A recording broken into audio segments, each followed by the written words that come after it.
How's it going, everyone? Welcome back to the channel and welcome back to another video on my Range Rover Velar. Today's video is a little bit different to what we used to. We're in the house rather than being with the car itself, but I'm basically going to walk you through step by step the process I had speccing the car for a factory order, all on the Land Rover configurator online. You can see what I chose, you can see what I went for, and you can see the prices, the options cost, what the car comes out to, and at the end of it all we can go through the finance on the car and how the finance is different now to what it was back then.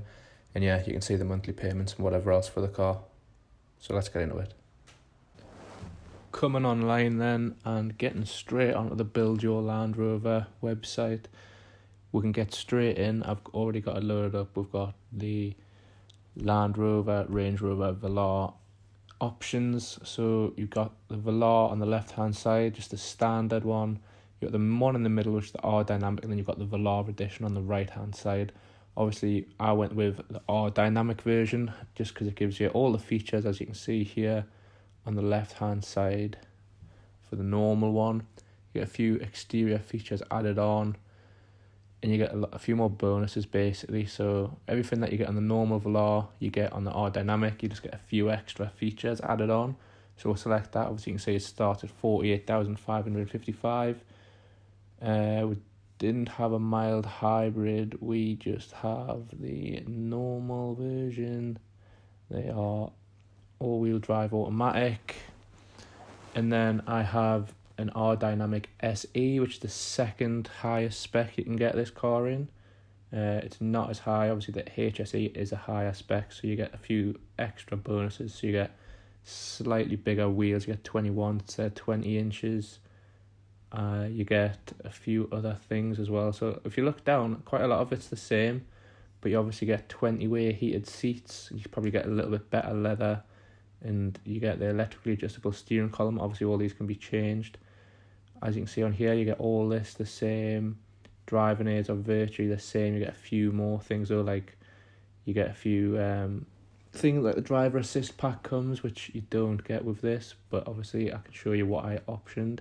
So yeah, R Dynamic SE, that bumps it straight up to even higher. Continue building, and first of all you get the colour, so you get the exterior aspects of the car. Obviously everyone knows mine's Santorini black. I didn't fancy any of these other paints, so yeah, was kept it straight with the black.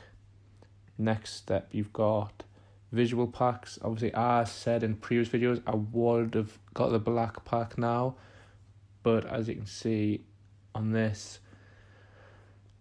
I liked the look of the rose gold originally, so I kept that. I didn't go for the black pack. Glass, I did add privacy glass to the car. I think it looks so much better with blacked out windows on the front and back. Headlights, I didn't upgrade the headlights. I didn't see the need. I don't know what the extra 1,600 quid will get you. Obviously you can play a video and watch it, but I didn't add them. I do have front fog lights though, which I did add. I do have them on the bottom of my car.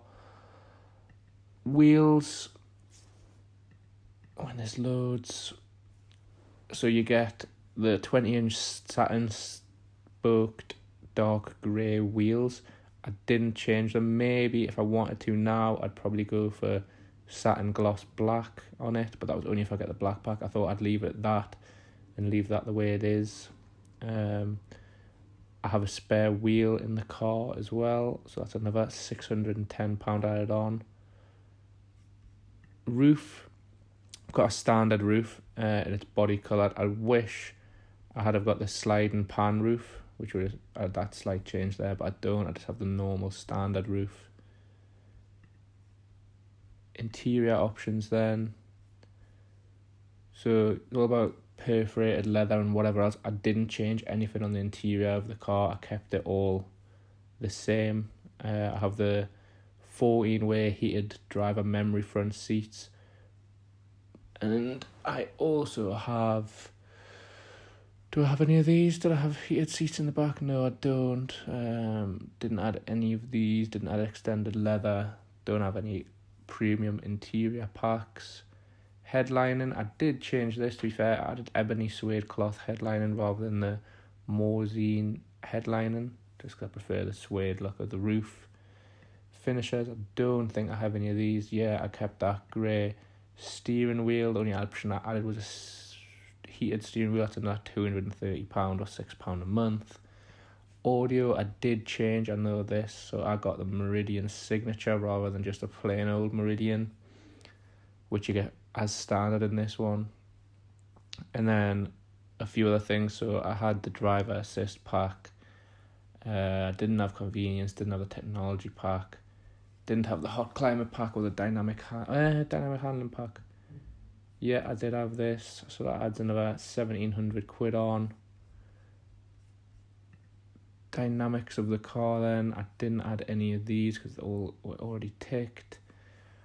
Solar attenuating windscreen, I didn't spec this, but the car that I ended up getting, so I'll explain that at the end, did come with this, which I never noticed it compared to other cars, but yeah, that's an extra £210 option.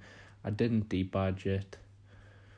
I didn't have that because I already had a spare wheel added. Infotainment, I did have an adjustably edited steering column. I didn't have that.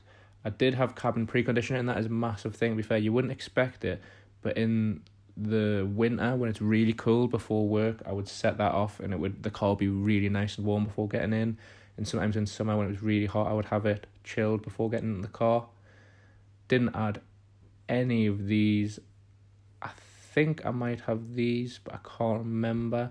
If I add them, I can't remember what additional changes would be made. Let's have a look.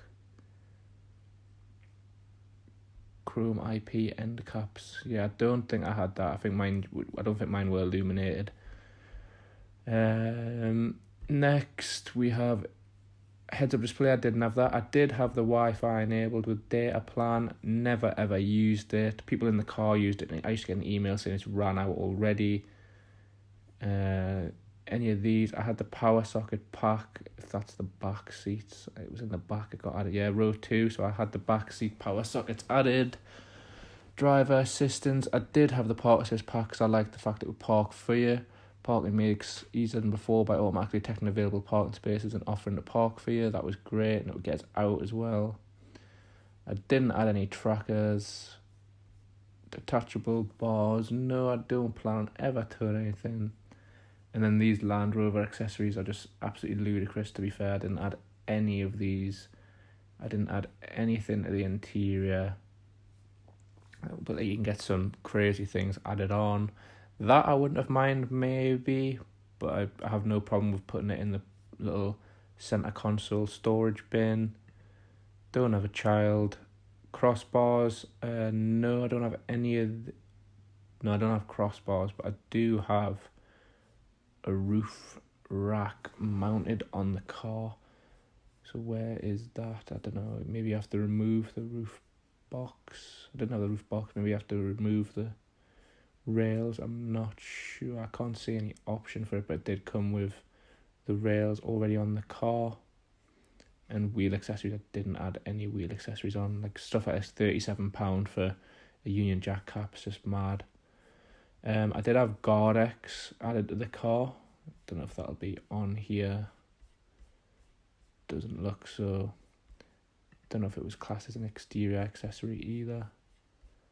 No. So when you bring that up, the summary, click on this.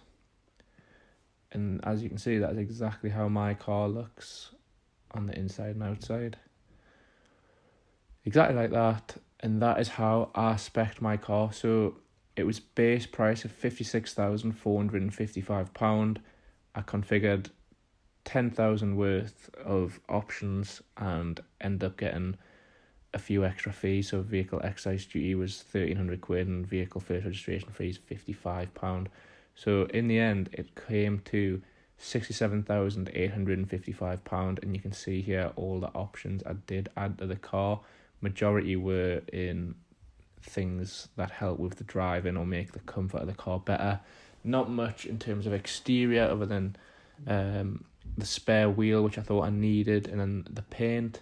Privacy glass I definitely could have got cheaper than 420 quid if I took it somewhere outside the dealer, but I just went with it in any case. And then once we've done that, you can then go on and look at sorting out the finance on the car.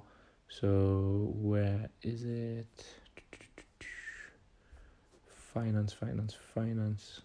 You can obviously order it straight away. It takes a bit of deposit for you. But if you were to go on view finance details, I can put in exactly what I spec the car at, I think, if it lets us change it.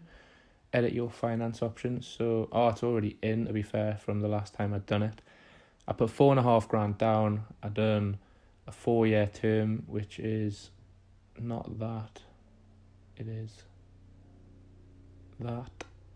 And 13,000 miles per year, but obviously changing that, I would probably do 10,000 or 12,000 now. Get your quote. As you can see, you would put 4,500 cash deposit. Dealer would give you 5,000, and you would have 58,000 total amount credible. But this is so much higher than what it was when I got in the car. So it's down as £890.